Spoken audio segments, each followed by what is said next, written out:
As one of the strongest growth segments in our economy, manufacturing companies pay millions of dollars in taxes every year. But more than 80% of those companies could be paying much less. How, you may ask? Federal and state research and development tax credits. So why aren't more manufacturers taking full advantage of these valuable tax credits?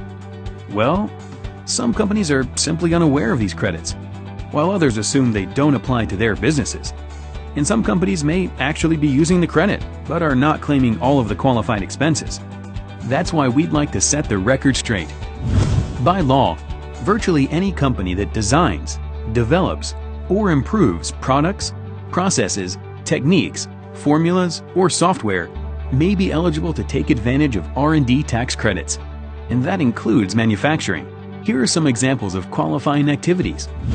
Do you have a new product on the drawing board that your team has been working on?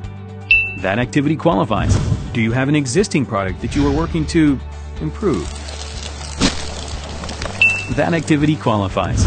Or is your team working to improve a manufacturing process to create greater efficiencies? That activity qualifies. If your team uses an iterative process to execute these activities that's based on hard sciences, such as engineering or computer sciences, the time your team members log on these activities can qualify for the credit, even the plant manager's time. Plus, any consumable materials used in the process can also be applied to the credit. So, if your company engages in activities that fit this criteria, and you aren't working with an R&D tax credit specialist, you could be leaving money on the table. So, for more information about R&D tax credits, contact Carly McDonald or Adam Beckerman.